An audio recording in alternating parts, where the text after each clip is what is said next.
Bonjour et bienvenue à mon podcast. Aujourd'hui, je suis accompagné d'un expert sur la guerre froide. Son nom c'est Christopher. Bonjour Christopher. Bonjour, bonjour Antoine, ça va bien? Ça va bien, merci. Et toi? Oui, oui, ça va bien. Donc aujourd'hui, on va aborder le sujet, comme je l'ai dit, de la guerre froide, mais plus précisément sur la guerre spatiale et le sport. Es-tu prêt? Oui, oui, je suis prêt. Du côté de l'Union soviétique, l'ouverture des Jeux olympiques d'Helsinki le 19 juillet 1952, qui s'y déroule en pleine guerre froide, était un jour bien attendu, puisque c'était leur retour aux Jeux olympiques après 40 années d'absence. Donc, pour mettre en action toutes ces compétences dans le but de se faire voir, un grand nombre d'athlètes soviétiques se présentèrent devant une foule de 70 000 spectateurs et un tas de journalistes.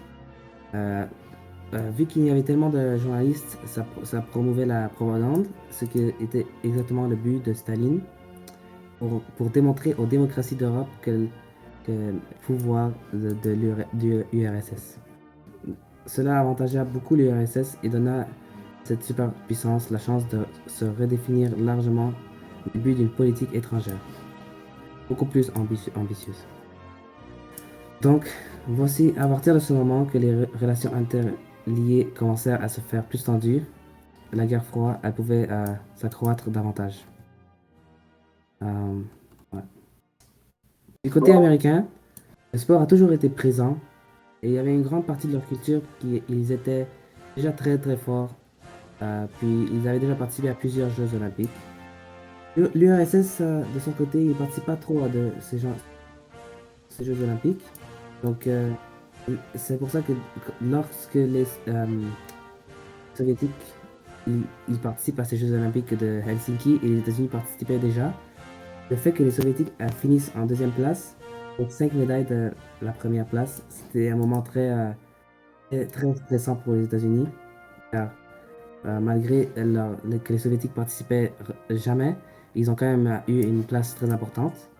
Et l'année prochaine, aux prochains Jeux Olympiques qui se passèrent à Moscou, euh, les Soviétiques gagnèrent la première place et les États-Unis utilisaient le boycottage et ils refusaient d'envoyer leurs athlètes à ces Jeux Olympiques. Merci Christopher de nous avoir parlé un peu plus sur les Olympiques durant la guerre froide. Maintenant, moi, je vais parler un peu des avancées technologiques qu'il y a eu durant ces années-là.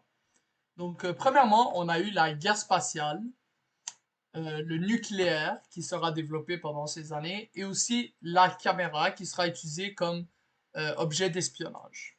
Donc, en premier lieu, la guerre spatiale, c'est une guerre qui va durer durant la guerre froide, comme je l'ai dit, et c'est une des plus grandes guerres et les plus importantes qui va être mise en place. Durant ces années, les deux pays seront à la course de conquérir l'espace. Et la plupart de la technologie que nous connaissons aujourd'hui provient de cette course spatiale qui a duré durant ces années. Donc l'URSS ne va pas perdre de temps à prendre l'avance sur leur technologie. Et ils ne perdront aussi pas de temps à envoyer, grâce à cette technologie, ils vont pouvoir envoyer le premier chien et le premier satellite Sputnik 2 en 1957. Et dans ce satellite-là, il y aura une chienne qui va faire le voyage pour faire des tests si l'humain pourrait survivre. Et malheureusement, cet animal va mourir à cause des conditions qu'elle sera placée dans ce satellite. Et ces causes seront le surchauffe et la défaillance du système de température. L'Union soviétique n'enverra pas d'humains avant une couple d'années avant d'avoir réparé tous ces problèmes techniques. Et nous avons, comme je l'ai dit, le nucléaire. Maintenant, pour le nucléaire, quand on pense au mot nucléaire, on associe directement ça à un impact le nucléaire a un impact négatif. Par contre, cette énergie nucléaire sera utilisée pour fabriquer des armes militaires qui permettront d'empêcher un pays ou l'autre de déclarer la guerre sur un autre. Donc, les bombes nucléaires sont possédées par 9 pays pour pouvoir créer la paix du monde. Et si jamais un pays décide d'attaquer l'autre, tous les pays rentreront en guerre et ce serait une panique mondiale. Donc ainsi, depuis les années 1950, l'énergie nucléaire est devenue un des acteurs majeurs du paysage énergétique mondial. Donc à cause de ces bombes nucléaires qui pouvaient détruire l'humanité en quelques secondes, ça va créer une certaine terreur dans le monde. Le nucléaire sera utilisé non pas seulement pour les bombes, mais elle aura aussi plusieurs utilités comme la propulsion navale, la propulsion spatiale, le chauffage urbain et pour les centrales à usage multiple.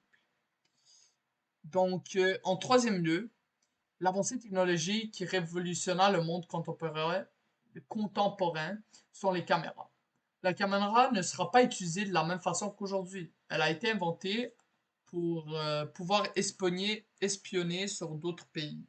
Ces caméras seront utilisées par la CIA et le KGB qui ont développé des appareils et vont disposer un peu partout pour surveiller les ennemis, qui seront l'URSS.